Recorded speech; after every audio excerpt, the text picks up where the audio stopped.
கர்த்தருடைய பரிசுத்த நாமத்துக்கு ஸ்தோத்திரம் உண்டாவதாக. ஆமென். எத்தனை மகிழ்ச்சியா இருக்கிறீங்க? நமக்கு ஒரு காரணம் உண்டு. இந்த மாதம் முழுவதும் கர்த்தர் பாதுகாத்திருக்கிறார். மாதத்தின் கடைசி நாளிலே கொண்டு வந்திருக்கிறார். ஆனால் இன்னொரு மகிழ்ச்சி என்னவென்றால், புதிய மாதத்தை ஆரம்பிப்பதற்கு முன்பதாக கர்த்தருடைய சமூகத்தை காணப்படுகிற நமக்கு இது ஒரு நல்ல துவக்கத்தை ஊர்ஜிதப்படுத்த வேண்டும். இந்த நல்லதொரு துவக்கத்தை, வருகிற செப்டம்பர் மாதத்தினுடைய துவக்கத்தை கர்த்தர் நன்மையால் முடிசூட்ட வேண்டும். கர்த்தர் நன்மையினால் மாத்திரமல்ல, பலத்தினால் இடைகட்ட வேண்டும். ஏனென்றால் பூமியில கர்த்தருக்கு ஜீவிப்பதற்கு பல உபத்திரவங்கள் உண்டு இல்லையா? ஆனால் நாம் நன்மை செய்ய தீர்மானிப்பது மாத்திரம் நம்முடைய காரியம். யார் பூர்ணமா இதயத்தோடு கூட மனப்பூர்வமாய் நன்மை செய்யும்படி, மனப்பூர்வமாய் கர்த்தருக்கு கீழ்ப்படியும்படி யார் ஒப்புக் கொடுக்கிறார்களோ கர்த்தர் அவர்களை நிச்சயமாய் பலப்படுத்துவார். அது எவ்வளவு பலவீனராக இருந்தாலும் சரி, அவள் நிச்சயமாய் பலப்படுத்துவார். அவள் எப்படி இவளை செய்தோம் என்று கூட அறியக்கூடாத அளவில் கர்த்தரை பலன் நமக்குள்ளே பூர்ணமாய் வழங்கும் இல்லையா? அப்படித்தானே போட்டிருக்கு இல்லையா? என் கிருபை உனக்கு போதும், எப்படி எப்படி என் பலவீனத்திலே உன் பலவீனத்திலே என் பலவீனத்திலே அவருடைய பலன் விளங்கும். அவருக்கு பேசுற ஆண்டவர் பேசுறது, என் கிருபை உனக்கு போதும், என் கிருபை உனக்கு போதும், உன் பலவீனத்திலே என் பலன் பூர்ணமா இருக்கும். அப்படின்னா நம்ம பலவீனமாக்குறதுக்கு கவலைப்பட வேண்டாம். ஆனால் நாம் தீர்மானித்திருப்பது கர்த்தருக்கென்று தீர்மானித்திருந்தோம். ஆனால் நம்மை பலப்படுத்துகிறது கர்த்தருடைய உண்மை, கர்த்தருடைய உண்மை, அல்லது it is the faithfulness of God. என்னது? அவர் நமக்கு பலவீனர் என்று கர்த்தருக்கு தெரியும். நம்ம எல்லோரும் பலவீனர். உங்களுடைய பலவீனம் ஒண்ணா இருக்கலாம், என்னுடைய பலவீனம் ஒன்று இருக்கலாம். இங்க யாருமே பூர்ண பலவீனர் அல்ல. எல்லாருமே எப்படி இருக்கிறோம்? பலவீனர்கள் தான். ஒவ்வொரு விதத்துல பலவீனர்களா இருக்கலாம். ஆனால் சத்தியத்தை நடப்பிப்பதற்கு, சத்தியத்தை நடப்பதற்கு நமக்கு என்ன வேணும்? பலன் வேண்டும். என்ன வேணும்? பலன் வேண்டும். அந்த பலன் உண்டா இருக்கிறதுக்கு நம்முடைய பலன் விளங்காது.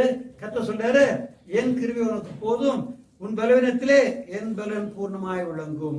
கர்த்தர் அப்படி செய்வார் இல்லையா? எத்தனை விசுவாசிக்கிறீங்க? ஆமீன். வருகிற மாதத்துல கர்த்தரை நடத்த வேண்டும். எப்படி? கர்த்தர் நம்மை தீர்மானித்திருக்கிறபடியே, அவர் தீர்மானித்திருக்கிறபடி நாம் நடக்க வேண்டும். நாம் தீர்மானித்திருக்கிறபடியே நடக்க நம்மால முடியல இல்லையா? இவர் தீர்மானித்திருப்படி நடக்க முடியுமா? இல்ல நீ தீர்மானித்திருப்படி அவர் நடக்க முடியுமா? கொஞ்சம் கொஞ்சம் முடியும் இல்லையா? அது சில சமயத்தில் முடிந்தாலும் கூட மனப்பூர்வமா இருக்க இல்லையா? ஏன்னா அவரவருக்கு உரிய பலவீனம். அப்படினால, ஆனால் கர்த்தருடைய தீர்மானத்தை ஜெயிப்பதற்கு நமக்கு பலன் போதுமா?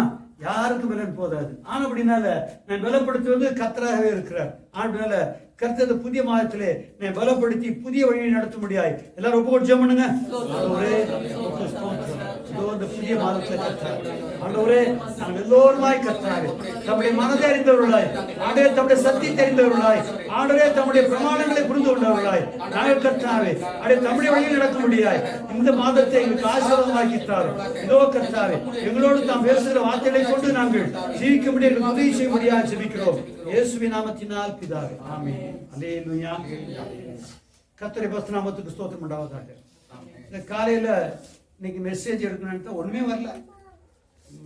காலையில ஜெபத்துக்கு அப்பத்துக்கு ஓய்வு நாளை பத்தி எடுப்பேன். ஓய்வு நாளை பத்தி டெய்லி ஒவ்வொரு சண்டே எடுத்துட்டு இருக்கிறோம். வித்தியாசமா போகும் இல்லையா? ஆனா இன்னைக்கு எப்படின்னா ஒண்ணு எனக்கு புரியல. ஆனா கர்த்தர் கரெக்டா சொல்லி கொடுத்தார் இல்லையா? ஆமா, ஓய்வு நாள் என்பது என்னது? ஓய்வு நாள் என்பது கர்த்தருடைய ஆலோசனை இல்லையா? இது கர்த்தருடைய ஆலோசனை. கர்த்தருடைய ஆலோசனை என்ன? கர்த்தருடைய ஆலோசனை என்ன? மனுஷனை குறித்த கர்த்தருடைய ஆலோசனை என்ன? ஆமா, நமது சாயலாகவும் நம ரூபத்தின்படி உண்டாக்குவோமாக. அட ரூபம் எப்படிப்பட்ட உருவம்? பிதாவின் தன்மையின் சொரூபம். அப்போ நம்முடைய குணாதிசயங்கள் பிதாவுடைய குணாதிசயங்களை போல காணப்பட வேண்டும் என்பதுதான் பிதாவினுடைய ஆலோசனை. அதான் இயேசு கிறிஸ்து அந்த என்ன சொல்ற மலை பிரசங்கம் பண்ணும்போது என்ன சொன்னாரு? முடிக்கும் என்ன சொல்றாரு? பரலோகத்தில் உங்கள் பிதா பூரண பரிசுத்தராக இருக்கிறது போல நீங்களும் பூரண சற்குணராக இருங்கள். பூரண சற்குணராக எப்படி இருக்கணுமா? பூரண சற்குணர். குணத்துல மாற்றம் உண்டாகவில்லை என்றால் தேவனை அறியவில்லை. அவ்வளவுதான். குணத்துல மாறுதல் உண்டாகிக்கொண்டே இருக்கணும். ஒரே நாள்ல மாறாது. எனக்கு எவ்வளவு குணம் மாறுதலா இருக்கும். கர்த்தருடைய குணத்துக்கு மாறுதல் எவ்வளவு இருக்கேன் இல்லையா? ஒன்று ரெண்டுல நிறைய இருக்கும். ஆனாலும் நிச்சயமாகவே பழைய சுபாவங்கள் போய் புதிய சுபாவங்கள் உண்டாயிருக்கிறது. அது மாற்றவே முடியாது. அது நடந்து கொண்டே இருக்கிறது. கர்த்தர் தொடர்ந்து நடத்தி கொண்டே இருக்கிறார். அப்படியானால் நமக்குள்ள என்ன உண்டாக வேணும்?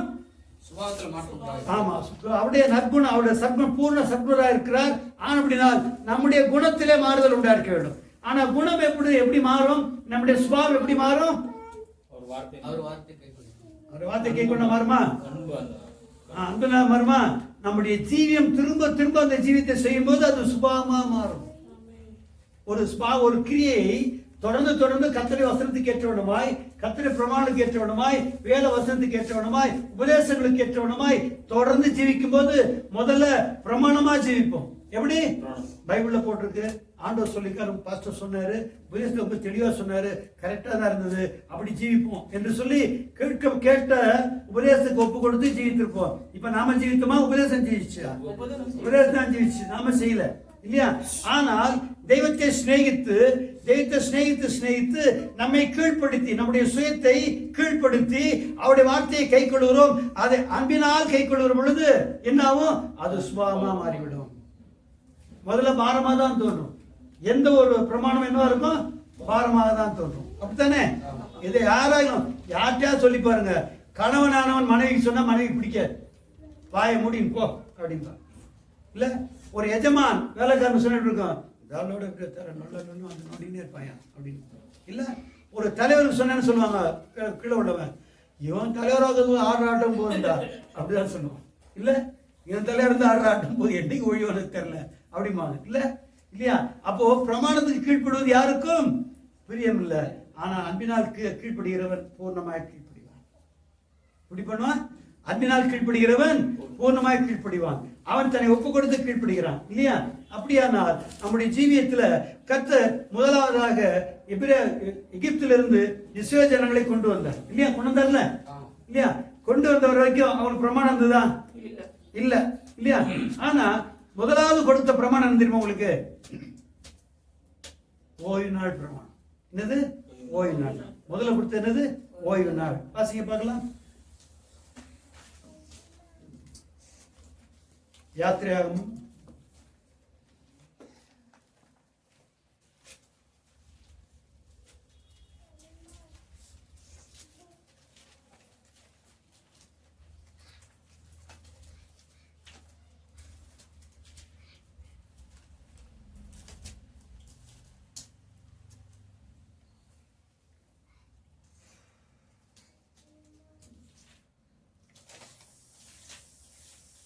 25 வசனம் வாசிங்க.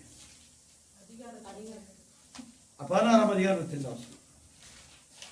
16.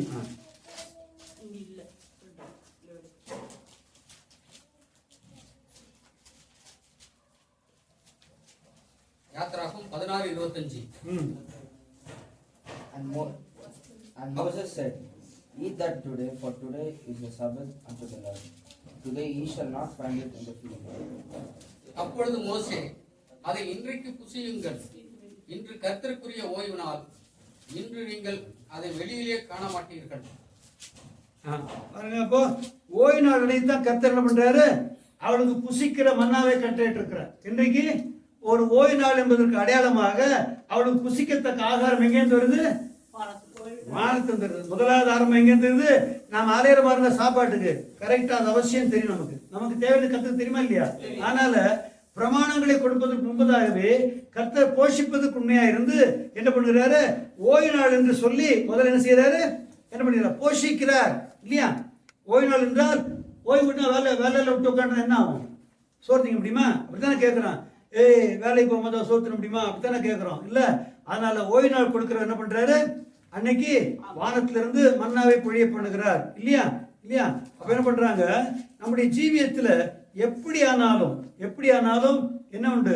கர்த்தருக்கு ஓய்வு நாளா இருக்கும்போது கர்த்தர் நமக்கு எல்லாவற்றையும் தருகிறார் இல்லையா? அப்ப ஓய்வு நாள் என்றால் என்ன சொல்லுங்க பார்க்கலாம். என்ன செய்ய வேண்டாம்? வாசிக்க. ஏசாயா 53ஆம் அதிகாரம்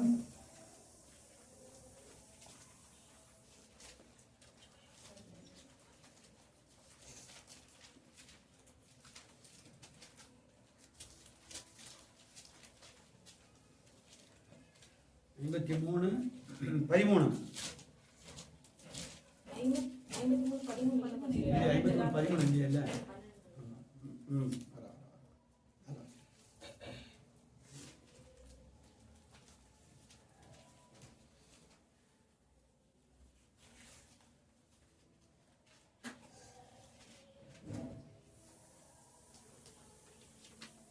58:14.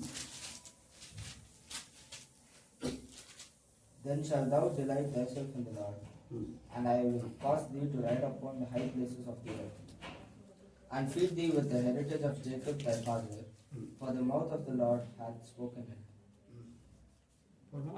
என் பரிசுத்த ஓய்வு நாளாகிய ஓய்வு நாளிலே என் பரிசுத்த நாளாகிய ஓய்வு நாளிலே உனக்கு இஷ்டமானதை செய்யாதபடி உன் காலை விலக்கி உன் வழிகளின்படி நடவாமலும் உனக்கு இஷ்டமானதை செய்யாமலும் உன் சொந்த பேச்சை பேசாமலும் இருந்து ஓய்வு நாளை மனமகிழ்ச்சி நாள் என்றும் கர்த்தருடைய பரிசுத்த நாளை மகிமையுள்ள நாள் என்றும் சொல்லி அதை மகிமையாக எண்ணுவாயானால். அப்ப ஓய்வு நாள் எப்படி ஆசரிக்கணுமா? எப்படி முதல்ல ஆரம்பிக்க பாருங்க. ஓய்வு நாள்ல உனக்கு இஷ்டமானதை செய்யாதபடி உன் கால்களை விளக்க வேண்டும் இல்லையா? உன் கால்களை விளக்க வேண்டும் அப்படின்னு என்ன அர்த்தம்? வீட்டுக்கு வெளியே செய்யற காரியங்கள் இல்லையா? உன் கால்களை விளக்க வேண்டும். உனக்கு இஷ்டமானதை செய்யாமலும், வெளியே போய் நமக்கு பிரியமான வாழ்க்கையெல்லாம் நடத்தக்கூடாது இல்லையா? அடுத்தது உன் சொந்த பேச்சை பேசாமலும், வீட்டிலும் வெளியிலும் பேசுறோம் இல்லையா? எப்படி பேசக்கூடாதான்? சொந்த பேச்சை பேசக்கூடாதான் இல்லையா? அப்புறம் என்ன பண்ணும்? ஓய்வு நாளே மனமகிழ்ச்சியா என்ன வேணுமா? அப்போ எல்லாருக்கும் சொந்தமா இஷ்டமானதை செய்யக்கூடாது, இஷ்டமான இடத்துக்கு போகக்கூடாது, இல்ல இஷ்டமான பேச்ச பேசக்கூடாது. அப்படின்னா என்ன அர்த்தம்? உன் சொந்த உனக்கு பிரியமானத இப்படிலாம் போட்டிருக்கு. அப்ப என்ன அர்த்தம்?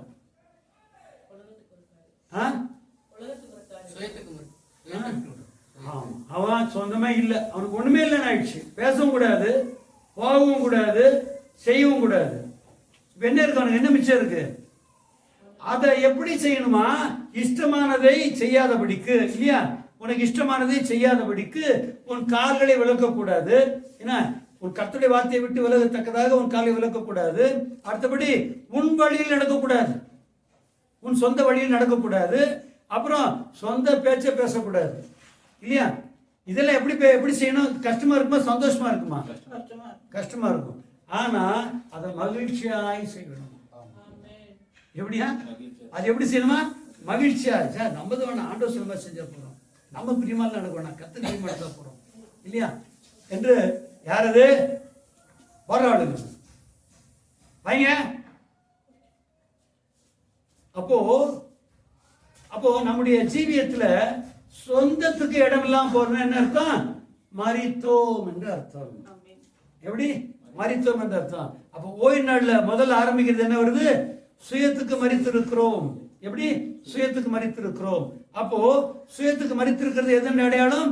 மனம் திரும்பினதுக்கு அடையாளம். மனம் நம்முடைய உற்பத்தி படி நடந்து கொண்டிருந்தது, இப்பொழுது நம்முடைய உற்பத்தி நடவாதபடிக்கு கர்த்தருக்கு ஒப்பு கொடுத்து சுயத்துக்கு மரித்திருக்கிறோம். எத்தனை பேர் சுயத்துக்கு மரித்திருக்க ஆயத்தமா இருக்கிறீங்க? சரி, எத்தனை பேர் சுயத்துக்கு மரித்திருக்கிறீங்க? சுயத்துக்கு மரித்திருக்கணும். சுயத்துக்கு மரித்திருந்தா என்ன வராது? பொறாம வராது, கசப்பு வராது, வைராக்கியம் வராது இல்லையா? கோபம் வராது. நமக்கு நாம செத்த பணத்துக்கு கோபம் வருமா? இல்ல. செத்த பணத்துக்கு சந்தனம் வச்சா தெரியுமா, வேற என்ன வச்சா தெரியுமா? நாய் ஏறி போனா தெரியும், மனுஷன் விழுந்தாலும் தெரியுமா? ரெண்டுமே தெரியாது இல்ல. நாய் ஏறி போனாலும் தெரியாது, மனுஷன் மேல விழுந்து அழுதாலும் தெரியாது இல்லையா? அப்போ நமக்கு எல்லாம் நல்லது செஞ்சாலும் தெரியாது, கெட்டது செஞ்சாலும் தெரியாது. ஏனென்றால் நாம் சுயத்துக்கு மரித்திருக்கிறோம் இல்லையா? நாம் மரித்திருக்கிறோம், நம்மை கையாளுகிறவர்கள் வேற யார் இருக்கிறார் இல்லையா? அப்படியானால் நான் மனம் திரும்பி இருப்பதன் அடையாளம் தான் ஓய்வு நாள். எப்படி ஓய்வு நாள்னது தேவனுடைய ராஜ்யத்துக்குள்ள வருவதுதான் இல்லையா? என்ன செய்யணுமா? தேவனுடைய ராஜ்யத்துக்குள்ள வருவதற்கு முதல்ல என்ன பண்ணணும்? மனம் திரும்ப வேணும் இல்லையா? மனம் திரும்புறது எப்படி மனம் திரும்புறோம்? சொந்த காரியங்களை செய்யக்கூடாது இல்லையா? உன் இஷ்டமானபடி செய்யாமலும் இல்லையா? எப்படியா இருக்கணுமா? உனக்கு இஷ்டமானபடி செய்யாமலும் உன் காலை விளக்க வேணும், உன் வழியில் நடவாமலும் இருக்க வேணும், உனக்கு இஷ்டமாக செய்யாமலும் உன் சொந்த பேச்சை பேசாமலும் இருக்கிறோம். எல்லாம் முடிஞ்சு போச்சு, வேற என்ன மிச்சம் இருக்கு நமக்கு? அப்போ கர்த்தரை பின்பற்ற ஆரம்பித்தால் நமக்கென்று பிரியமானது ஒன்றும் இல்லாமல் அது மனமகிழ்ச்சியா இருக்கணுமா? அப்படி செய்யாமல் இருக்கிறது, அப்ப செய்யாம தான் ஒன்றும் செய்யாமல் இருக்கிறது தானே அர்த்தம். அப்படி இல்லைல்ல. அவருடைய வழி நடக்கணும், அவருக்கு பிரியமானதை ஜீவிக்க வேணும். அப்ப என்ன இருக்கணும்? அதுல மனமகிழ்ச்சி உண்டா இருக்க வேணும். எப்படி இருக்கணும்? அதுல மனமகிழ்ச்சி உண்டா. எத்தனை பேர் மனமகிழ்ச்சி இருக்கு? என் விருப்பமா நடக்கலன்னாக்கா யாருக்கும் இஷ்டம் கிடையாது. நான் நிறைய பேரை பார்த்துருக்குறேன், நிறைய பேரை பார்த்துக்கிறேன். அவங்களா சந்தோஷமா செய்யறத நல்லா செய்வாங்க, நம்ம சொல்லி செய்யறத செய்ய மாட்டாங்க. அதை வேணும்னு மாற்றி செய்வாங்க, வேணும்னு. அது ஒரு ஆவி, அது வித்தியாசமான ஆவி. தனக்கு பிடிச்சமான வழி செய்யும் இல்லையா? ஆமாம், அதுதான் சொல்லி நீங்களே செய்யும். நான் வேலையில் ஆஃபீஸில் ஸ்டாஃப் இருப்பாங்க, எத்தனை பேர் இருப்பாங்க? 42 ஸ்டாஃப். ஏன்னா எப்படி வேலைங்கிறது, நான் போன உடனே அவங்களுக்கு முதல் டியூட்டி அப்படி தான். வந்தோடனே நாங்கள் டீமாக நாங்கள் 6 டீம் இருக்கோம். வந்து சார் நீங்கள் என்ன சார், ஏய் என்னடா என்ன கேட்குறீங்க சார், நீங்கள் தான் சார் சொல்லணும். அதே மாதிரி நான் சொல்லுவேன், நேற்று தான் வந்திருக்கிறேன். ரெண்டாவது வேலை நீங்கள் பார்க்குற வேலை, எதில் என்ன ப்ராப்ளம் உங்களுக்கு தான் தெரியும். எதை உடனே பார்க்கணும், எதை 2 நாள் கழித்து பார்க்கணும் உங்களுக்கு தெரியும். நீங்கள் பண்ணுங்கள், அவங்க உங்கள் டீமில் எடுத்துங்க, உங்கள் வேலையை பார்த்துக்கணும். என்ன வேணுமோ அதை மட்டும் கேளுங்க. ஸ்டோருக்கு வேணால் ஃபோன் பண்ணிவிடுவேன். வேறு என்ன கிடைக்கல, எக்யூப்மெண்ட் கிடைக்கல, மெஷின் கிடைக்கலன்னா யார்கிட்ட கேட்கும்போது கேட்டு சிப்பு கொடுத்து வாங்கி கொடுத்துட்றேன். நீங்கள் எதாவது வேலை செஞ்சீங்கன்னா சாயங்காலம் வந்து சொல்லணும் என்ன வேலை பார்க்க போகிறன்றத. அந்த கமர்ஷியல் இன்ஸ்பெக்டர் இருப்பார், ஒரு ஃபோர்மேன் இருப்பார், அவர்கிட்ட சொல்லிவிட்டு எழுதி வச்சுப்பார் நோட்டில், யார் எந்தெந்த டீம் என்ன ஒர்க் பண்ணி எழுதுவாங்க. அப்போ எழுதிட்டு போனால் யார் வேலை போகுது, அவங்க வேலை. சந்தோஷமாக செய்வாங்களா? எல்லாம் கேட்பான், என்ன மந்திரம் போடுற ஜேம்ஸு, இந்த ஆளுங்க வேலையே செய்ய மாட்டாங்க, இப்படி வேலை செய்கிறாங்க, விழுந்து வேலை செய்கிறாங்க எப்படின்னு எப்படி கேட்பாங்கண்ணே. ஏன்னா அவங்க முன்னால் பார்த்துருப்பாங்கல்ல, முன்னாடி இருந்தவங்க இருப்பாங்கல்ல, அவங்க கேட்பாங்க, இவங்க ஒத்திரி வேலை வாங்க முடியாதும்மா, என்ன இப்படி வேலை செய்கிறானுங்க. ஒரே ரூல் தான், நீயே செய்யி, காலையோட முடிச்சு மத்தியானம் செய்ய வேண்டான்ற. எப்படி மத்தியானம் ஒருத்தரும் வேலையே செய்ய வேண்டாம்னு சொல்கிறேன். ஒருத்தர் வேலையே செய்ய வேண்டாம், என்ன பண்ண தெரியுமா, எப்படியாவது முடிச்சுட்டு வருவோம். அவ பாருங்க, அவன் நாளடைவில் என்ன ஆரம்பிச்சாங்கன்னா, நம்ம பாஸ் மாதிரி உண்டான்னு கேட்பாங்க. எப்படி நம்ம மாதிரி உண்டா, மாதிரி உண்டா, நான் அவசியம் சம்பளம் வாங்குறேன்ல, கவர்மெண்ட் தானே சம்பளம் வாங்குறேன், நான் எதை கவர்மெண்ட் சம்பளம் வாங்குறேன், கூட கொஞ்சம் வாங்க அவ்வளோதான் இல்லையா. ஆனால் நான் தான் டீ வாங்கி கொடுப்பேன். மார்னிங் 10:30 மணிக்கு, சாயங்காலம் 3 மணிக்கு. சாயங்காலம் ஓவர் டைம் இருந்தால் அதுக்கும் நானே டீ வாங்கி தர்றேன். சாயங்காலம் ஓவர் டைம்லாம் வடை வாங்கி கொடுப்பேன். ஆமாம், கேண்டீனில் வடை வாங்கி கொடுத்துருவேன். சந்தோஷமாக செய்வேன். அவங்க விட்டமாக செய்வாங்க, அவ்வளோ விழுந்து படுத்து வேலை செய்வாங்க. ஏன் செய்கிறாங்க? அவங்க நேசிக்கிறாங்க. பாஸ் என்ன பண்ணுவாங்க, நேசிக்கிறாங்க. எங்க தலைவர் மாதிரி உண்டா, அதில் யாரும் என்னை பற்றி பேசவே கூடாது, யாரும் அப்படி பேசுவாங்க. அவ்வளோ ஸ்ட்ராங்காக நேசிக்கிறதுனால அவங்க செஞ்சாங்க. இப்போ நாமும் கூட கர்த்தரை நேசித்ததுக்கு அடையாளமா என்ன பண்ணியிருக்கோம் சொல்லுங்க? கர்த்தரை நேசித்ததுக்கு அடையாளமா என்ன பண்ணியிருக்கிறோம்? கர்த்தரை நேசித்து மனம் திரும்பி இருக்கிறோம். நமக்கு சொந்தமானதை விட்டு விட்டு கர்த்தர் பிரியமாலை செய்யும்படி மனம் திரும்பி இருக்கிறோம் இல்லையா? அப்போ அப்படி மனம் திரும்பின போது அதை மனமகிழ்ச்சியாய் செய்கிறோம். அதை கர்த்தருக்கு காரியங்களை விட்டு விட்டு அவருக்கு ஒப்பு கொடுத்து வருவதை என்ன செஞ்சிருக்கிறோம்? என்ன செஞ்சிருக்கிறோம்? மனமகிழ்ச்சியா எழுதுறோம். எப்படி? நம்ம சொந்த பேச்சை செய்யல அப்படின்னா வேற யார் பிரியமானதை செய்யணும், அப்படித்தானே? எனக்கு சொந்தமானதை செய்ய வேண்டாம்னு சொன்னா யாருக்கும் பிரியமானதை செய்யணும். இது என்ன வருது? முதல்ல அன்பு வருது. அன்பினால் என்ன வந்தது? தாழ்மை வந்தது. அன்பினால தாழ்மை வந்தது. தாழ்மையினால கீழ்ப்படிதல் வந்தது. கீழ்ப்படிதலை மகிழ்ச்சியாக எண்ணினான். இவன் மனப்பூர்வமாக மகிழ்ச்சியாக செய்கிற போது கர்த்தர் அன்பை பிரியமா இருக்கிறார். நம்ம எதை செய்தாலும் கர்த்தர் பிரியமா இருக்கத்தான் விரும்புவார் இல்லையா? எந்த மனுஷனும் பிரமாணத்தை படி ஜீவிக்க விரும்புறது இல்லை. ஆனா பிரமாணத்தை பற்றி ஜீவிக்கும் போது அவர் அளவோடு தான் இருக்கும். சொன்னீங்களே செஞ்சுட்டேன் இல்லையா? அப்படித்தானே? காஞ்ச துணியை எடுத்து சொல்றான்னு வச்சுக்கோ, எனக்கு தான் சொல்றான்னு வச்சுங்களேன். நான் போய் காஞ்ச துணியை எடுத்து வந்துட்டேன் இல்லையா? சொன்னாச்சு, எடுத்தாச்சு. செடி போடுமா? என்ன பண்ணுவோம்? உட்காந்து மடிப்போம். பெட்டில் உட்காந்து கம்ப்ளீட்டாக மடிச்சு அந்தந்த ஷெல்ஃபில் சொல்லுவோம். இல்லை அதானே ஒழுங்கு. என்ன சொல்லுவாங்க முதல்ல?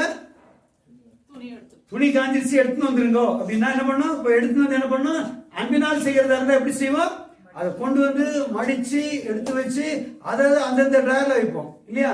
நான்லாம் ஒன்று வைப்பேன். துணியை ஷர்ட் வைக்கிறதுக்கு இடம், பேண்ட் வைக்கிறதுக்கு இடம், பனியன் வைக்கிறதுக்கு இடம் அப்படிலாம் வச்சிருப்பேன். அங்கங்கே தான் வைப்போம் கொண்டு போய். ஏன்னா நம்ம நேசித்து செய்கிறோம். எப்படி? அவர்களை நேசித்து செய்கிறோம், இல்லை வேலையை நேசித்து செய்கிறோம். நாம கர்த்தரை நேசித்து ஜீவிக்கிறோம். அப்படியானால் நம்முடைய ஜீவி எப்படி இருக்கணும்? எப்படி? ஓய்வு நாள் என்றால் எதை குறித்தது? மனம் திரும்புதலை குறித்தது. அப்போ ஓய்வு நாளை என்ன பரிசுத்தமாக ஆசரிக்க நினைப்பாயாக. எப்படியா? ஓய்வு நாளை பரிசுத்தமாக ஆசரிக்க நினைப்பாயாக இல்லையா? அப்படி என்ன அர்த்தம்? நம்முடைய சொந்த விருப்பத்தெல்லாம் விட்டுட்டு பரிசுத்தமான யாருக்கு பரிசுத்தமாக்கி இருக்கிறோம்? அப்போ கர்த்தருக்கு பரிசுத்தமாக்கி இருந்தோம். ஆனால் நம்ம என்ன செய்ய முடியும்? அவருக்கு பிரியமானதே செய்து நம்மை பரிசுத்தமாக்கி இருப்பது. ஏனென்றால் நமக்கு சொந்தமானதை தள்ளி வைத்து விட்டு கர்த்தர் பிரியமானதை ஏற்றுக்கொள்கிறோம் பாருங்க, அப்பதான் பரிசுத்தமாக உண்டாகுது. எப்படி நம்முடைய வழியில் நடக்கிறதை விட்டுவிட்டு கர்த்தருடைய வசனத்தின் வழியில் நடக்கிறோம், கர்த்தருடைய மனதின் யோசனையில் இருந்து கொண்டு நடக்கிறோம் என்றால் அவரை பிரியப்படுத்தும்படி அவர் மேல் வைத்திருக்கிற சிநேகத்தின் நிமித்தமாக நீங்க யாருக்காவது கீழ்ப்படியணுமானா முதலாவது மிக மிக அவசியமானது சிநேகம். அன்பு இருந்தா ஆட்டோமேட்டிக்கா கீழ்ப்படிவோம். அன்பு இருந்தா எவ்வளவு வேணாலும் செய்யலாம், கீழ்ப்படிதல் வராது. அன்பு இருந்தா என்ன வேணாலும் செய்யலாம், ஆனா கீழ்ப்படிய முடியுமா? ஏன் கேளுங்க, கீழ்ப்படிதல் என்ன ஆகும்? பலியாகிறோம். கீழ்ப்படிதல் என்றால் என்ன அர்த்தம்? அவருக்கு கீழ்ப்படுகிறோம். ஒருத்தர் கீழ்ப்படுதல் சாதாரண விஷயமா? நீங்களே என்கிட்ட இருக்கிறீங்க, பிரசங்கத்துல கேட்டுறீங்க, நான் சொன்ன மாதிரி தான் செய்யணும் கேட்பீங்களா? இந்த பசங்க வந்து ரொம்ப பண்றான்றீங்க இல்ல இல்லையா? ஆனா அப்படி கீழ்ப்படியா என்ன இருக்கும்? அன்பு இருந்தா அல்ல சொன்னா செய்யணும், அப்படி சொன்னா செஞ்சிடணும், அப்படிதான் இருக்கும் இல்லையா? எப்படி செய்யலான்னு கேட்பாங்க, அப்புறம் எப்படி செய்வாங்க? அதிகமா செய்வாங்க. சிநேகித்து செய்கிற போது வேலை எப்படி இருக்கும்? பூர்ணமா இருக்கும். எப்படி இருக்கும்? பூர்ணமா இருக்கும். அப்படியானால் நாம் கர்த்தருக்கென்று நமக்கு சொந்தமான விட்டு விட்ட போது மனம் திரும்பினோம், பரிசுத்தமாகும் போது அவருடைய ராஜ்யத்துக்குள்ளே காணப்படுகிறோம். சொல்ல புரியுதா உங்களுக்கு? இல்ல ஓய்வு நாள் ஆசரிக்கிறோம் என்றால் என்ன பண்ணியிருக்கிறோம்? என்ன பண்ணியிருக்கிறோம்? நாம நம்ம வேலைகளுக்கெல்லாம் ஓய்வு கொடுத்திருக்கிறோம், நம்ம வேலைகளுக்கெல்லாம் முற்றுப்புள்ளி வைத்து விட்டோம், நம்முடைய வேலைகளுக்கெல்லாம் ஓய்வு என்று சொல்லி முற்றுப்புள்ளி வைத்து விட்டோம். ஆனால் இப்பொழுது என்ன பண்ணுகிறோம்? அவருக்கு பரிசுத்தமானபடி ஆசரிக்கிறோம் என்றால் அவருக்கு விருப்பமானபடி ஜீவிக்கிறோம். நமக்கு விருப்பமானவெல்லாம் தள்ளி வைத்து விட்டு அவர் விருப்பமானபடி செய்கிற பொழுது நாம் யார்? பரிசுத்தமுள்ளவர்களாக இருக்கிறோம். அதை பரிசுத்தத்தை பின்பற்றுகிறோம் என்று அர்த்தம். யாருக்கு பரிசுத்தமாய் ஜீவிக்கிறோம்? கர்த்தருக்கு பரிசுத்தமாய் ஜீவிக்கிறோம். அப்படியானால் சுயத்தை வெறுத்து தன்னைத்தானே மரணத்துக்கு ஒப்பு கொடுத்து அவருக்காக ஜீவிக்கும்படி அவருடைய மனதை அறிந்து ஜீவிக்கிறவன் தான் பரிசுத்தமா ஜீவிக்கிறான் இல்லையா? அப்போ ஓய்வு நாளை பரிசுத்தமாக ஆசரிக்க வேணும். எப்படி ஆசரிக்க வேணும்? பரிசுத்தமா ஆசரிக்க வேணும். அப்போ பரிசுத்தம் என்ன அர்த்தம்? எனக்கு விருப்பமான அப்படி இல்ல, அவர் எப்படி விரும்புகிறாரோ அப்படியே, அவர் எப்படி விரும்புகிறாரோ அப்படியே. அது எப்ப முடியும்? அன்பினால் மாத்திரம் தான் முடியும். என் விருப்பத்தை விட்டு விடலாம், ஆனா அவர் விருப்பமே செய்யணும் எப்படி இருக்கும் இல்லையா? கஷ்டமா தான் இருக்கும். ஆனா மனப்பூர்வமா செய்ய முடியுமா? செய்ய முடியும். எப்ப செய்ய முடியும்? அன்பு கொண்டால் மாத்திரம்தான். இந்த கிறிஸ்தவ ஜீவியத்தை அன்பு கொண்டால் ஒழிய ஒருவனும் ஜீவிக்க முடியாது. ஆனா அன்பு கூறுகிற எவனும் ஜீவிக்க முடியும். கர்த்தரை அன்பு கூறுகிறவன் எவனும் எதையும் ஒப்பு கொடுக்க முடியும், எதற்கும் தன்னை தாழ்த்திக் கொள்ள முடியும், தன் சுயத்தை சாகடிக்க முடியும், தன் சுயத்தை சாகடிக்க முடியும். தன் சுயத்தை சாகடித்தால் ஒழிய இன்னொருவனுக்கு கீழ்ப்படிய முடியாது, கர்த்தருக்கும் கீழ்ப்படிய முடியாது. எவன் ஒருவன் தன்னை தாழ்த்தி கர்த்தருக்கு கீழ்ப்படிய கூடாமல் இருக்கிறானோ அவனும் உலகத்தில் யாருக்கும் தன்னை தாழ்த்த மாட்டான். ஏன்னா தாழ்மைப்படுவது என்பது சுபாவம். தாழ்மை என்பது ஒரு சுபாவம் இல்லையா? இயேசுடைய சுபாவம் என்ன? நான் சாந்தமும் மனத்தாழ்மையுள்ளவனாக இருக்கிறேன் இல்லையா? இயேசு எப்படி இருந்தாரா? நான் சாந்தமும் மனத்தாழ்மையுள்ளவனாக இருக்கிறேன். நான் மனத்தாழ்மையுள்ளவனாக இருந்தால் நான் தேவனுக்கு முன்னாள் மாத்திரம் மனத்தாழ்மை வைப்பேன், மனுஷன் முன்னால் அவ்வளவுதான் அப்படி சொல்ல முடியுமா என்ன? எனக்கு சுபாவமே மனத்தாழ்மை என்றால் தேவனுக்கு மனத்தாழ்மை நடந்து கொள்கிறவன் எவருக்கு மனத்தாழ்மை நடந்து கொள்கிறான்?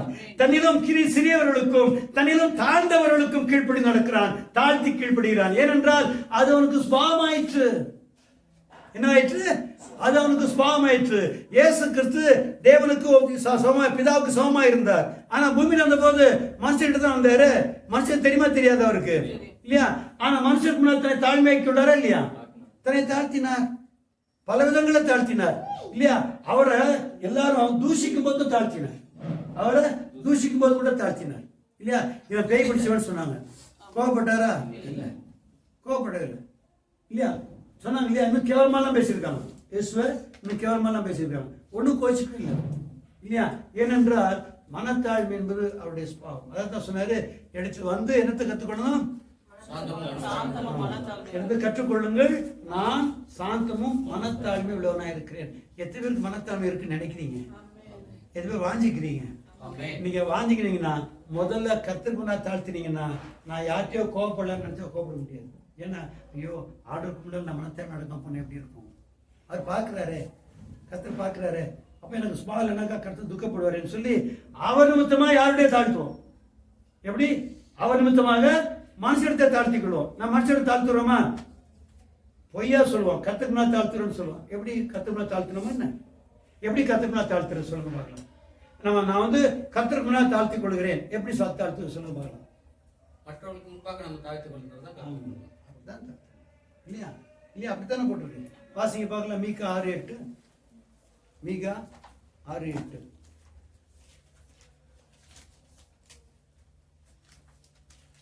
மனுஷனே நன்மை என்னதென்று அவர் உனக்கு அறிவித்திருக்கிறார். He has shewed thee, O man, what is good and what doth the Lord require of thee, ah. but to do justly and to love mercy and to walk humbly with thy God. Okay. மனுஷனே நன்மை இன்னதென்று அவர் உனக்கு அறிவித்திருக்கிறார். நியாயம் செய்து இரக்கத்தை சிநேகித்து உன் தேவனுக்கு முன்பாக மனத்தாழ்மையாய் நடப்பதை அல்லாமல் வேறு எண்ணத்தை கர்த்தர் உன்னிடத்தில் கேட்கிறார். மனுஷனே நன்மை இன்னதென்று அவர் உனக்கு அறிவித்திருக்கிறார். நியாயம் செய்து இரக்கத்தை சிநேகித்து உன் தேவனுக்கு முன்பாக மனத்தாழ்மையாய் நடப்பதை அல்லாமல் வேறே எண்ணத்தை கேட்கிறார் என்றால் வேற ஒன்னையும் கேட்கலன்னு அர்த்தம். இது என்ன இருக்கு பாருங்க. மனுஷனே நன்மை என்னது அறிவித்திருக்கிறார். எது நன்மை என்று கேட்டால் நீ நியாயம் செய்ய வேணும், இரக்கத்தை நேசிக்கணும். நியாயம் செய்யறது பிரமாணமா சட்டமா இல்லைனாக்கா எது சட்டம் தானே நியாயம் செய்யறது. நியாயம் எப்படி இருக்கும்? ஐயோ பா விட்டு விடுவாங்க நியாயமா? நியாயம் என்ன அர்த்தம்? சட்டத்தின் பிரகாரம் தான் நியாயம் இருக்க முடியும் இல்லையா? அப்ப நியாயம் செய்யறவன் என்ன பண்றான்? ஏன் செய்யறான்? சட்டத்தின்படி தான் பண்றான். நியாயம் பண்றவன் என்ன பண்ண முடியும்? சட்டத்தின்படி தான் பண்றான். நியாயத்தை செய்ய வேணும், அதே நேரத்தில் இரக்கத்தை செய்து கொள்ள வேணுமா? எப்படி? மனுஷன் நியாயமும் செய்ய வேணும், சேம் டைம் என்ன பண்ணணும்? இரக்கத்தை சிநேகிக்க வேணுமா இல்லையா? அப்ப இரக்கத்தை எப்படி சிநேகிக்க முடியும்? எப்படியா இரக்கம் செய்யணும்னு பார்க்கணும். எப்படி? ஒருவனுக்கு நியாயத்தின்படி அவன் எப்படி இருக்கிறான்? எப்படி இருக்கிறான்? குற்றவாளியா இருக்கிறான். நியாய தீர்ப்பின்படி அவன் குற்றவாளி தான். ஆனால் நான் இரக்கத்தை சிநேகிக்கிறவன் அவனை எவ்விதத்திலாயிலும் ஏற்றுக்கொள்ள முடியுமா, அவனை எவ்விதத்தால விடுவிக்க முடியுமா என்பதாக இரக்கத்தை சிநேகிக்கிறவன் வழியை கண்டுபிடிக்கிறான் இல்லையா? எப்படி வழியை கண்டுபிடிக்கிறான் சொல்ல பார்க்கலாம். என்ன மனுஷன் நான் பாவியா இருந்தேன், அதை தெரிஞ்சுக்கணும். நாக்கு மேல பல்ல போட்டு அடுத்த பத்தி குற்றம் சொல்றல அதே மாதிரி குற்றம் இருக்கலாம், அதை விட வேற குற்றம் இருக்கும். அப்படி பண்ணலாம். நானே குற்றவாளியா இருந்து எப்படி நியாயம் இருக்கிறது, அதனால இரக்கத்தை செய்வேன். அப்போ இப்ப தாழ்மை வந்துடுச்சா? எப்படி தாழ்மை வந்தது? நான் தப்பு பண்ணிட்டான் விட்டுட்டேன்னு சொன்னா இரக்கம் இல்ல, அது பேரு திமிரு. அவன் தப்பு பண்ணிட்டான் நான் விட்டுட்டேன். ஆனா நான் என்ன சொல்றேன்? அவன் தப்பு பண்ணிட்டான், ஆனா அதே மாதிரி தப்பு நான் ஏற்கனவே பண்ணியிருக்கிறேன், ஆண்டவருக்கு மன்னிச்சிருக்கிறாரு. அந்த மாதிரி தப்புல வேற மாதிரி தப்பு பண்ணிக்கிறேன், ஆண்டவர் மன்னித்திருக்கிறார். அந்தபடி அதன் நிமித்தமாக கர்த்தருக்கு முன்னாக தாழ்மையா நடந்து கொள்ளும் பொருட்டு அவனை என்ன பண்றான்? மன்னிக்கிறார். சொல்ல புரியுது உங்களுக்கு? நியாயம் செய்யும் பொழுது அவன் நியாயத்தின்படி குற்றவாளி. ஆனால் இரக்கத்தை நான் சேவிக்கிறேன், எப்படி இரக்கம் செய்யலாம் என்று ஆலோசிக்கிறேன். அவன் நியாயத்திற்பின்படி என்ன பண்றான்? குற்றவாளியாய் காணப்படுகிறான். அவனுக்கும் நான் இரக்கம் செய்ய வேண்டும் என்று சிந்திக்கிற பொழுது என் தேவனுக்கும் அவனை தாழ்த்துகிற பொழுது எனக்கு மனத்தாழ்மை உண்டாகும். அந்தபடி அவனை செய்ய பண்ணுவேன், நான் விடுவிப்பேன். எனக்கு கர்த்தர் மன்னித்திருக்காருல்ல. நம்ம குற்றம் செய்ய யாரும் இருக்கிறோமா? ஒருவேளைக்கு யாரோ ஒருத்தர் பண்ற தப்பு நான் பண்ணாம இருக்கலாம், ஆனா வேற தப்பு பண்ணிக்கிறேன்ல, தப்பு தானே. அப்ப நியாயம் இருக்கிற நான் எப்படி பண்றேன்? கர்த்தருக்கு முன்னால தாழ்மைப்படுத்திக் கொள்கிறேன். கர்த்தருக்கு முன்னால என்னை தாழ்மைப்படுத்திக் கொள்கிற போது என்ன பண்ண? இரக்கத்தை சிநேகிக்கிறேன் இல்லையா? அப்படியானால் நாம் தாழ்மை இல்லாதபடி, கர்த்தருடைய தாழ்மை என்ற சுபாவமாகாதபடி கர்த்தரை பின்பற்ற முடியவே முடியாது. ஏனென்றால் கர்த்தருக்கு முன்னால தாழ்த்தியும் கூட மனுஷருக்கு முன்னால் தாழ்த்த வேண்டிய அவசியம் இல்லை என்று சொல்லுகிறவன் கர்த்தருக்கு முன்னால் தாழ்மை எடுத்துக்கொள்ள. கர்த்தருக்கு முன்னால் நடக்கிறதுக்கு பரலோகத்தில் இருக்கிறோம் நம்ம இல்லையா? கர்த்தர் நமக்கு டீலிங் இருக்கா தாழ்மை நடந்துக்கிறதுக்கு? இல்ல. யாரோட டீல் பண்றோம்? யாரோட டீல் பண்றோம்? மனுஷோட தான் டீல் பண்றோம். அப்போ நான் மனுஷோட நடக்கும்போது கர்த்தருக்கு முன்னால மனத்தாழ்மை நடக்குது. இப்படித்தான் நடக்கணும் இல்லையா? அப்படியானால் நமக்கு அந்த மனத்தாழ்மை என்று வரும்போது தான் மனம் திரும்புதல் பூர்ணமா இருக்கும். நம்ம அநேக நேரம் மனம் திரும்பினது குறைஞ்சிட்டே இருக்கும். முதல்ல சத்தியத்துல வரும்போது அன்போடு கர்த்தருக்கா மனம் திரும்பி இருக்கும். ஆனால் நடவடிக்கை ஒரு நாள் வரும்போது அதெல்லாம் செய்யலாம், அதெல்லாம் வேற இது வேறணும், அது வேற இது வேற. அப்படி இல்லை. மனத்தாழ்மையோடு ஜீவிக்கிறவன் எப்பொழுதும் கர்த்தருக்கு பிரியமா நடந்து கொண்டிருப்பான். அப்போ அவன் என்ன பண்ண மாட்டான்? ஒரு நாளும் மீறுதலுக்கு ஆளாக மாட்டான். மனத்தாழ்மையாக எதிர்த்து பேச மாட்டான். தெரியல இல்லையா? எதிர்த்து பேசுற எப்படி பேசுவாங்க தெரியுமா உங்களுக்கு? நல்லவங்க எதிர்த்து பேசுற எப்படி பேசுவாங்க தெரியுமா? பேசாம போயிடுவாங்க. அப்புறம் கொஞ்சம் பொறுத்து அது தப்பு மாதிரி தெரியுதுமா, நீங்க பேசுறது எனக்கு தப்பு மாதிரி தெரியுது, இல்ல எப்படின்னு தெரியல, நீங்க எப்படி நினைக்கிறீங்கன்னு தெரியல. ஆமா, அப்புறம் நான் கூட யோசிச்சு பார்த்தது தப்பு தான். நீங்க என்ன பேசாம போயிட்டீங்க? இல்ல தெரியும் தான், அப்ப சொல்ல வேண்டாம் நினைச்சேன்னு சொல்லுவோம் இல்ல. நன்மைக்கு எதுவும் செய்யறோமோ தீமைக்கு எதுவும் செய்யறோமோ? அப்போ இயேசுவை போல ஜீவிக்கிறவளா இருந்தா எப்படி இருப்பான்? மனத்தாழ்மையுள்ளவர்களா இருப்போம். சாந்த குணம் இயேசுடைய சுபாவம் இல்லையா? அப்போ நான் மனம் திரும்பினால் என்னிடத்து என்ன இருக்கணும்? சாந்த குணம் இருக்கும். சாந்த குணம் என்னன்னு சொல்லியிருக்கேன் உங்களுக்கு. என்ன சொல்லிக்கிறேன்? சாந்த குணம்னா சாந்தம் என்ன அர்த்தம்? நமக்கு மற்றவங்க மேல குறை சொல்றதுக்கு முகாந்திரம் இருந்தாலும் நான் அவங்க மேல திரும்ப நம்ம கோவப்படாத, அவங்களுக்கு திரும்ப நன்மை செய்யணும். அதாவது யாருக்கோ தீமை செய்யும்படி நமக்கு திராணி இருக்குது. யாருக்கோ தீமை செய்யும்படி நமக்கு திராணி இருக்குது. அதுக்கு நியாய முகாந்திரமும் உண்டு. யாருக்கோ தீமை செய்வதற்கு நியாய முகாந்திரமும் உண்டு, திராணியும் உண்டு, அதிகாரம் உண்டு. ஆனாலும் கூட என்ன பண்றேன்? அது செய்யாம சகித்துக் கொள்கிற பாருங்க, அதுதான் சாந்தம். அப்பதான் நான் புரிஞ்சது சாந்தம் என்னன்ற ஒரு நாளுக்கு தான் புரிஞ்சது. புக்கில் படித்தேன். ஆனால் தெளிவாக இருந்தது, புரிஞ்சது. உங்களுக்கு புரிஞ்சதே தெரியல. புரியுதா? எல்லாம் ஒருத்தன் திருப்பி அடிக்க முடியாது. நான் சாந்தமாக விட்டு போறேன்னு சொல்ல முடியுமா? நீ அடிச்சல நான் திருப்பி அடிச்சிடுவேன். பட் நான் இயேசு சொல்லிக்கிறார் சாந்தமா இருக்குன்னு சொல்லிக்கிறாரு. ஏன் அடிய அப்படிமா? அது இல்லை. எப்போ நியாய முகாந்திரத்தின்படி ஒருத்தர் குற்றவாளியா இருக்கிறானோ அவனை திரும்ப தண்டிப்பதற்கு எனக்கு திராணி இருக்கிறதோ அந்த நிலைமையில என்ன பண்றேன்? நான் என்னை தாழ்த்தி கொள்கிறேன் பாருங்க, ஒன்று செய்யாமல் விட்டு விடுறேன் பாருங்க. அதுக்கு பேர் தான் சாந்த குணம். அது இங்கிலீஷ்ல மீக்னஸ் போட்டிருப்பான். அந்த மீக்னஸ் போய் நான் எங்கேயோ படித்தேன், பிரசங்கேட்ட கேட்கல. மீக்னஸ்னா என்னன்றத புக்ல அதுக்கு ஒரு டெக்னிக்கல் தெசரஸ் போட்டிருப்பான் புக்ல, பைபிள்ல, டிக்ஷனரியில. தெசரஸ் படிச்சாக்கா சூப்பரா சொல்லிடும். அதில் எது மீக்னாக்கா, ஒருவன் குற்றம் உள்ளவன், அவனை தண்டிக்க உனக்கு திராணியம் உண்டு, அதிகாரம் உண்டு, ஆனாலும் தண்டிக்காதபடி அவனை சகித்துக் கொள்கிற பாரு, அது சாந்த குணம். புரியுதா உங்களுக்கு? பாருங்க, ஒரு மனுஷன் ஓய்வு நாளாக இருக்கும்போது தன் சுய இஷ்டத்துப்படி செய்ய முடியல. புரியுதா உங்களுக்கு? அவன் மனம் திரும்பி விட்டான் என்றால் என்ன செய்ய முடியாது? தன் சுய சக்திப்படி செய்ய முடியாது. அவன் என்ன செய்ய வேண்டியிருக்கு? கர்த்தருக்கேற்றவனுமாய் பரிசுத்தமாய், கர்த்தருக்கேற்ற பரிசுத்தமாய் ஜீவிக்கிறோம் இல்லையா? அப்படி ஜீவிக்கிற பொழுது நம்ம யாரால் ஆளுகை செய்யப்படுகிறோம்? தேவனாலே ஆளுகை செய்யப்படுகிறோம். ஆனதுனால எவர்கள் நிமிதமாய் மனம் திரும்பி இருக்கிறார்களோ அவர்களைத்தான் தேவன் ஆளுகை செய்வார். அவர்களுக்கு தான் போதிப்பார், அவர்களுக்கு தான் சத்தியத்தின் வெளிச்சத்தை தருவார். மற்றவர்களுக்கு சத்தியத்தின் வெளிச்சம் அந்தகாரமா இருக்கும். எது நமக்கு எடுக்கிற வெளிச்சமே அந்தகாரமா இருக்கும். அப்படியே அந்த வெளிச்சம் அந்தகாரம் என்ன அர்த்தம்? வெளிச்சம் அந்தகாரம் என்ன அர்த்தம்? சத்தியத்தை சொல்லி வெளிச்சம் சொன்னாங்க, அதெல்லாம் புரியவே மாட்டேங்குதுன்றான். என்ன சொல்லுவான்? அது எனக்கு புரியவே இல்லைன்றான். ஏன் தெரியுமா? அவன் மனம் திரும்பல. அவன் மனம் திரும்பி இருந்து ஓய்வு நாளை ஆசரிக்கும்படிக்கு மனம் திரும்பினவனாய் சொந்த இஷ்டத்தை செய்யாமலும் கால்கள் விலக்கினவனாக இல்லையா, சொந்த பேச்சை பேசாமல் இருக்கிறவனாக எவன் ஒருவன் ஒப்பு கொடுத்திருக்கிறானோ, சொந்தம் என்று ஒன்று இல்லாதிருக்கிறானோ அவன் தான் யாரு?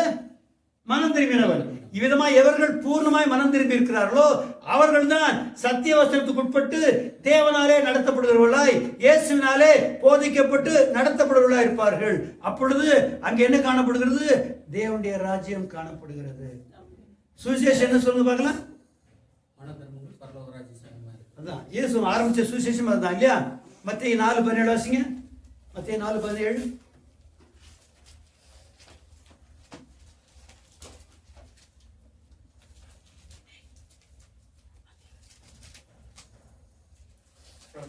From that time, Jesus began to preach and to say, "Repent, for the kingdom of heaven is at hand." Repent, the kingdom of God is at hand. Okay. அது முதல் இயேசு மனம் திரும்புங்கள், பரலோக ராஜ்யம் சமீபித்திருக்கிறது என்று பிரசங்கிக்க தொடங்கினார். அது முதல் இயேசு மனம் திரும்புங்கள், பரலோக ராஜ்யம் சமீபித்திருக்கிறது என்று, சமீபமா இருக்கிறது என்று பிரசங்கிக்க தொடங்கினார் இல்லையா?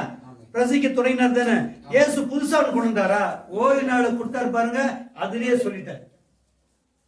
அதிலேயே மனம் திரும்புங்கள், பரலோக சமீபமா இருக்கிறது என்பதை அங்கேயே சொல்ற. ஓய்வு நாள் ஆசிரியர்கள் என்ன அர்த்தம்? மனம் திரும்ப அர்த்தம். பசுத்த நாள் ஆசிரியர்கள் என்றால் தேவனால் ஆளுகை செய்யப்படுங்க என்ற அர்த்தம் இல்லையா? அப்போ அதை மனமகிழ்ச்சியோடு செய்ய வேணும். மனம் திரும்புகிற யாரும் கர்த்தர் மனம் திரும்புகிறாரும், நாம் மனம் திரும்புகிறோமா? இல்லையா? நாம தானே கர்த்தர் மனம் திரும்பலாம் பாரு அப்படியே சொன்னாரு. இல்ல, மனம் திரும்புங்கள், நான் உங்களை ஆளுகை செய்யட்டும். என்ன அர்த்தம்? மனம் திரும்புங்கள், பரலோக ராஜ்யம் சமீபமா இருக்குது என்றால் என்ன அர்த்தம்? நீங்க உங்களை எனக்கு ஒப்பு கொடுங்க, உங்க சொந்த விருப்பத்தில் விட்டு எனக்கு ஒப்பு கொடுங்க, நான் உங்களை நடத்துறேன். இதான் மனம் திரும்புங்கள், பரலோக ராஜ்யம் சமீபமா இருக்குன்னு அர்த்தம். நான் உங்களுக்கு உங்களை நடத்துவதற்கு ஆயத்தமாக இருக்கிறேன். நீங்க என்ன பண்ணலாம்? விருப்பம் இருந்தா மனம் திரும்புங்க, நான் ஆளுகை செய்கிறேன். ஏன் தெரியுமா? நமக்கு சுயாதீனம் ஒன்று என்று உண்டு. அதை கொடுத்தால் அவர் அப்புறம் அப்பதான் நான் பிரியமா இருக்க முடியும் இல்லையா, மகிழ்ச்சியா இருக்க முடியும் இல்லையா. கர்த்தருடைய வழிகளில் நடப்பதற்கு, நான் மகிழ்ச்சியா நடப்பதற்கு என்ன வேணும்? என்ன வேணும்? மகிழ்ச்சியோடு செய்யணும். அப்படின்னா மனம் திரும்பினவர்கள் பூர்ணமா மனம் திரும்பினால்தான் மகிழ்ச்சியாய் கர்த்தரை வார்த்தையை ஏற்றுக்கொள்வார். இல்லைன்னா வாக்குவாதம் பண்ணி ஏற்றுக்க வேண்டியதான். இப்பொழுது சத்தியம் அவர்களுக்கு இருளாய் இருக்கும், அவர்களுக்கு இருக்கிற வெளிச்சமே அப்படிதான் போட்டு என்ன சொல்றாரு?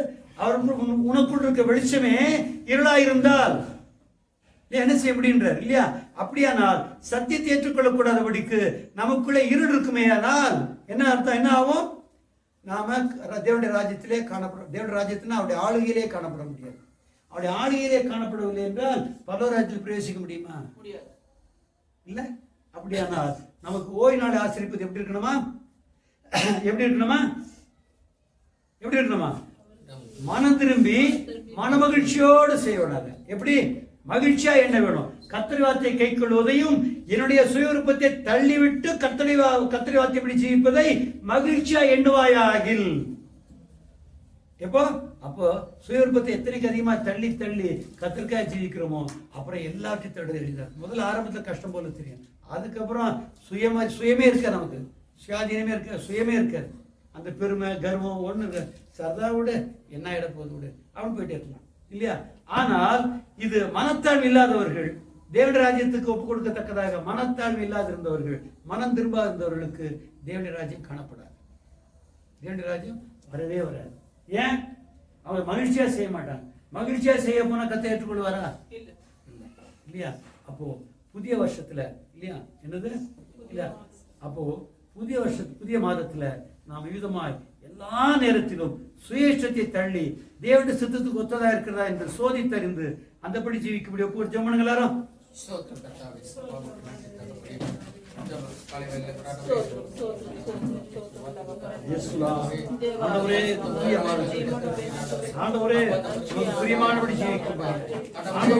எங்கள் விருப்பத்தை எல்லாம் தள்ளி ஆண்டவரே, எங்களுடைய சுய விருப்பத்தை எல்லாம் மற்ற போக பண்ணி கட்டார். இஷ்டமானதை செய்யாமலும் சொந்த பேச்சை பேசாமலும் எல்லாவற்றிலும் எங்களை நாங்களே உமக்கு பரிசுத்தம் பண்ணி கொண்டு கட்டார். எங்களை பரிசுத்தம் பண்ணி கொண்டு உமக்காக ஜீவிக்கிறீர்களே, மகிழ்ச்சியா இருக்க உதவி இருக்கும். இதுமாய் கர்த்தாவே ஆண்டவரே, தமக்கு பரிசுத்தமாகி ஜீவிப்பதை மகிழ்ச்சியா எண்ணும்போது கர்த்தாவே எங்களை கர்த்தாவே ஆண்டவரே உயர்த்து சொல்லப்பட்டிருக்கிறப்பா, அதுபடி உதவி செய்யும்படியாக ஜீவிக்கிறோம். இயேசுவே ஆமாண்டவரே, ஆமாண்டவரே, தேவி ஆமாண்டவரே, மனத்தாழ்மை சுதந்திரத்துக் கொண்டவர்களாக நாங்கள் கீழ்ப்படிந்தவர்களாக எல்லாவற்றிலும் கீழ்ப்படிந்தவர்களாக கருத்திற்கென்று எல்லாவற்றையும் முற்றிலுமாய் பரிசுத்தமாக்கிக் கொள்ளத்தக்கதாக விதமாக முற்றிலுமாய் எங்களை தாழ்த்தி நமக்கு பிரியமானபடியெல்லாம் நாங்கள் செய்தாடவரே, எங்கள் சுயத்திற்கு முற்றிலுமாய் வெறுத்தவர்களாக இருந்தாடவரே, நம்முடைய ராஜ்யம் எங்களை ஆழ்ந்து செய்தாடவரே, நம்மை போல எங்களை மாற்றுப்படியாக எங்களை ஒப்புக் கொடுக்கிற மாடவரை சொல்றோம்ப்பா. விதமாக முற்றிலுமாய் ஆண்டவரே, நமக்கென்று நாங்கள் பரிசுத்தமாய் ஜீவிக்கத்தக்கதாக எங்களை தாழ்த்தி நம்முடைய கருத்துல ஒப்புக் கொடுக்கிறோம். ஆண்டவரே, இந்த மனமகிழ்ச்சியோடு கூட ஒப்புக் கொடுக்கிறோம். இயேசு கிறிஸ்து நாமத்தை கொண்டு ஜெபிக்கிறோம் நல்ல பிதாவே. ஆமென். ஹல்லேலூயா. பரிசுத்தமுள்ள பிதாவே, நாங்கள் ஸ்தோத்திரிக்கிறோம். அடையாளை சிநேகித்து கர்த்தாவே, தன்னுடைய மனதை எங்களுக்கு வெளிப்படுத்துகிறவர் அதற்காக நன்றி செலுத்துகிறோம். இந்த நல்ல நாளிலும் கர்த்தாவே, புதிய மாதத்தை முசித்தமாக பிரவேசிக்கிற பொழுது கர்த்தாவே, நாங்கள் புதியதொரு தீர்மானத்தோடு கூட கர்த்தாவே முற்றிலும் மனப்பூர்வமாய் மனம் திரும்பினவர்களாய் மகிழ்ச்சியாய் முடிய உமக்கென்று பரிசுத்தம் பண்ணி ஜீவிக்கத்தக்கதாக எங்களுக்கு உதவி செய்யும்படியாய் வேண்டிக் கொள்கிறோம். நீங்கள் கட்டளிட்டபடியும் நீங்கள் உபதேசித்தபடியும் கர்த்தாவே நாங்கள் மகிழ்ச்சியாய் ஜீவிக்க நல்ல இதயத்தை எங்களுக்கு தாரும். வாக்குவாதம் பண்ணாமலும் எதிர்த்து நிற்காமலும் ஆமாண்டவரே, நாங்கள் நம்முடைய வார்த்தையின்படியே ஜீவிக்கத்தக்கதாக, நாங்கள் மனப்பூர்வமாய் ஜீவிக்கத்தக்கதாக, மனமகிழ்ச்சியாய் ஜீவிக்கத்தக்கதாக எங்களை பரிசுத்தம் பண்ணிக்கொள்ள எங்களுக்கு உதவி செய்யும் ஆண்டவரே. நல்ல இருதயத்தை எங்களுக்கு தாரும், ஆசீர்வதியும். பிள்ளைகளை ஒவ்வொருவரையும் ஆசீர்வதிக்கிறோம் அப்பா. இந்த புதிய மாதத்துல கர்த்தாவே பிள்ளைகள் கர்த்தா உற்சாகமாய் ஜீவிக்கத்தக்கதாக, இன்னும் தமிழ் நாமத்தை மையப்படுத்த முடியாது மாத்திரமல்ல, தமிழ் ராஜ்யத்தை அனைதினமும் சுதந்திரித்துக் கொண்டவர்களாய் ஆண்டவரே பெருகிறவர்களாய் காணப்படும். ஆண்டவரே, நீ வரும் நாளிலே கர்த்தாவே தம்மை சந்திக்க ஆயத்தப்படவும் தக்கதாக மனம் திரும்பினவர்களாய் தான் நாட்களை உமக்கென்று பரிசுத்தம் பண்ணி கொண்டவர்களாய் ஜீவித்து கர்த்தாவே ஒரேக்கென்று ஆயத்தப்பட ஒவ்வொருவருக்கும் உதவிச்சதும் வந்திருக்கிற சிறியோரையும் பெரியோரையும் இயேசுவின் நாமத்தினால் ஆசீர்வதிக்கிறேன்ப்பா. இயேசு கிறிஸ்துவின் நாமத்தால் ஆசீர்வதிக்கிறேன். நன்மையானது ஒன்று குறைபடாமலும் தீமையானது ஒன்று அணுகாதபடியும் தேவரை பாதுகாத்துக் கொள்ளும். பலத்த கருத்துக்களுக்கு ஒப்புவிக்கிறேன் கர்த்தாவே. ஆசீர்வதி வழி நடத்தும். துதி கனமை நமக்கே செலுத்துகிறேன் இயேசுவின் நாமத்தினால் பிதாவே, ஆமென். என் ஆத்மாவே கர்த்தரை ஸ்தோத்திரி. என் ஆத்மாவே கர்த்தரை ஸ்தோத்திரி, அவர் செய்த ஆமென். அல்லேலூயா.